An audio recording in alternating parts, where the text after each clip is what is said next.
My mother always said military service was for people who couldn't do better. My father called it a waste of thank you. My brother smirked and said, girls don't belong in combat. None of them knew that while they were busy dismissing my choices, I was becoming one of the youngest colonels in U.S. Air Force history. The annual Morrison family dinner was in full swing, crystal glasses clinking as my relatives celebrated my brother Michael's latest promotion at Anderson Global, where my father was a senior vice president. The dining room of my parents' suburban mansion echoed with practiced laughs and polite applause as Michael detailed his rise through the corporate ranks. Senior VP of Operations by 30. My father announced, proudly raising his glass. No, that's the Morrison way. I sat quietly, pushing food around my plate, remembering all the times he told me I was destroying the family legacy by choosing military service over corporate success. 10 years of achievements, promotions, and decorated service. Yet, in this room I was still just the disappointment who couldn't cut it in the real world. And what about you, Sarah? Aunt Patricia's voice dripped with false concern. Still playing soldier? I met her gaze steadily. Still serving? Yes. My mother jumped in quickly, as if my career needed justification. Sarah's doing administrative work now. Something with computers, isn't it, dear? By something with computers, she meant leading the Air Force's most advanced cybersecurity division and overseeing a team of over 300 personnel. Then sure, but they didn't have clearance to know that, and I'd long since stopped trying to explain. Such a shame, my Uncle Robert. With your education you could have had a real career by now, making real money. Like Michael. Michael raised his glass, again grinning. Hey, it's not too late, sis. I could probably get you an entry-level position in my department. You know, something more suitable for a woman. The table erupted in knowing chuckles. I gripped my water glass tighter, thinking about the classified briefing I'd given to the Joint Chiefs just last week about the presidential combination sitting in my office, about the operation I'd be leading tomorrow. That would make headlines. Not that I could ever take credit for it. Just needs to accept that some people aren't cut out for the corporate world. My father said, his voice carrying that familiar note of disappointment. The military as well, it's a perfectly respectable fallback option. Fallback. I almost laughed. They had no idea that Anderson Global, my father's precious company, had desperately been trying to secure a contract with my division for months. A contract that I would be reviewing tomorrow morning. Heard they're letting women be officers. No. My cousin Emma chimed in. Maybe you could try for a promotion, Sarah. For sergeant or whatever comes next. Bit back the urge to correct her obvious ignorance about military ranks. Let them think what they wanted. Tomorrow would be interesting enough. Actually, my mother added, brightening suddenly. Sarah's friend James just started his own tech company. He's single, you know. Maybe it's time to think about settling down, dear. Find a nice man who can take care of you, James. The suppressed smile. They meant Major General James Harrison, my direct superior, and certainly not single unless you counted his recent divorce from his husband. The same James who would be walking into Anderson Global's board meeting tomorrow morning. I'm focused on my career right now, I said simply. My father scoffed. What career? Pushing papers in some military office? You had such potential, sir. You could have been something. Stood up slowly, placing my napkin beside my plate. I should go. Early. Meeting tomorrow. Of course, Michael smirked. Wouldn't want to be late for roll call. As I walked to the door, my father's voice followed me. One day, you'll realize what you've thrown away, sir. The Morrison name used to mean something in this city. If only they knew that tomorrow the Morrison name would mean something very different. In my car, I pulled out my secure phone and dialed a familiar number. Everything's set for tomorrow, Major. Is Colonel? Came the crisp reply. Operations ago at 0900 hours. Anderson Global's board. Won't know what hit them. I smiled, thinking of my father's face when he Realized who really held the power in tomorrow's meeting. Excellent. Make sure all the paperwork is in order. I want this by the book. Of course, ma'am. Though I still think you should have told them. I watched the lights of my parents' house fade in my rear view. They'll find out soon enough. Back in my apartment, not the modest military housing my family imagined, but a penthouse overlooking the city. Reviewed the files for tomorrow one last time. Anderson Global Cybersecurity. Systems were outdated, vulnerable. They needed our contract desperately, though they didn't know just how desperately. Yet, my phone buzzed with a text from Michael.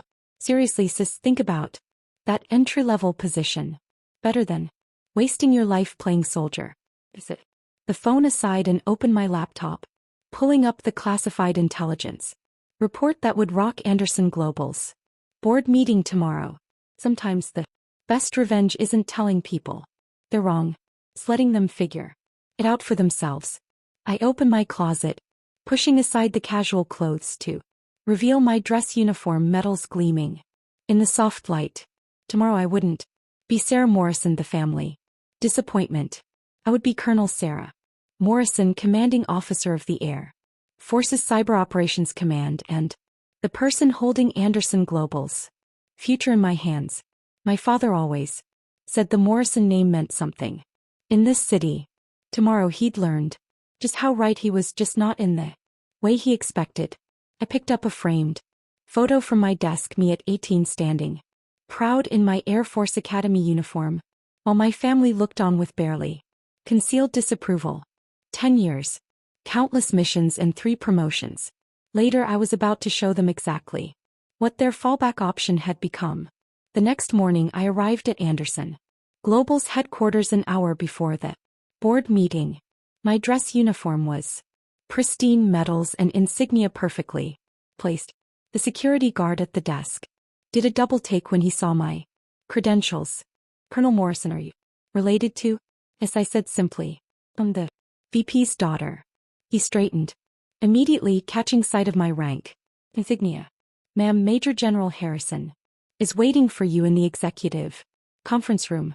I took the private elevator to the top floor, remembering all the times I'd visited my father's office as a child. Back then, this building had seemed like a temple of success. Now it was just another stop. My mission. James was waiting, his own uniform commanding instant respect. Ready for this, Colonel? Born ready, sir, I replied, reviewing the classified documents one last time. The board members began filing in at 8:45. My father entered last, deep in conversation with Michael. Neither of them noticed me standing in the corner, partially hidden by a large display.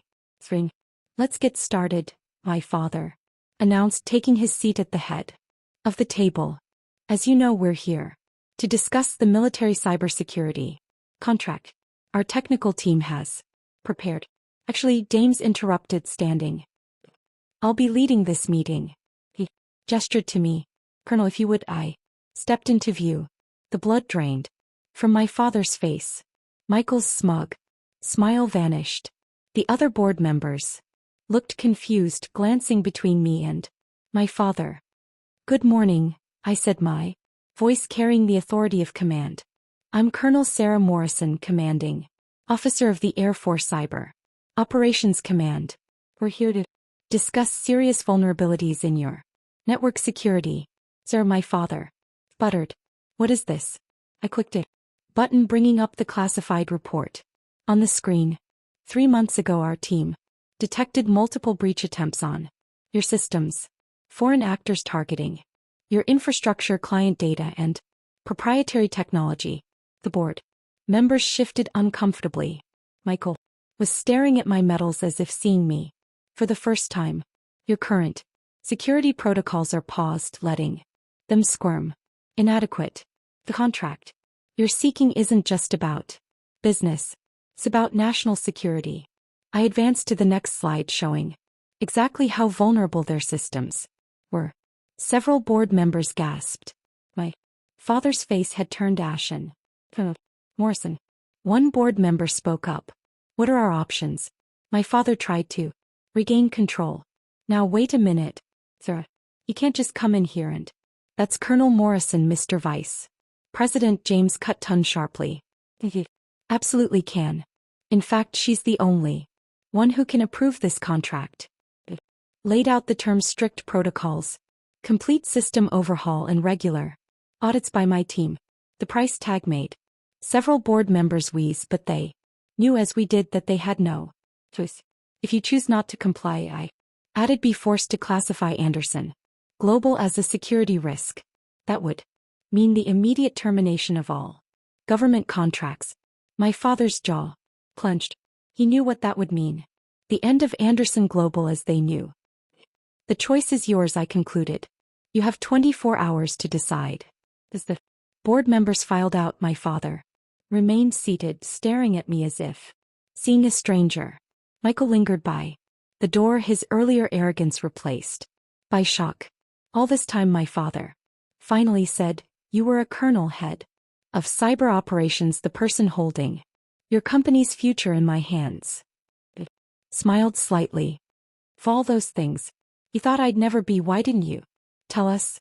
Would you have believed me? Or would you have dismissed it like everything else I've done? Michael stepped forward. See, I didn't know. Clearly I cut him off. By the way, that entry-level position you offered, I make 3 times your salary, and that's just my base pay. I gathered my documents, preparing to leave. My father stood up suddenly. Sir, wait, perhaps we could discuss this as family. Turned back, meeting his eyes.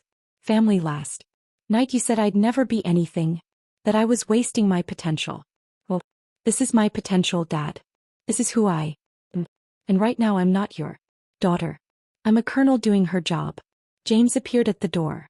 Ready to go, Colonel? The Joint Chiefs are waiting for our briefing. Joint Chiefs? Michael whispered. Yes, I replied. Turns out, pushing papers in a military office can lead somewhere after all. Later that evening my phone was flooded with messages.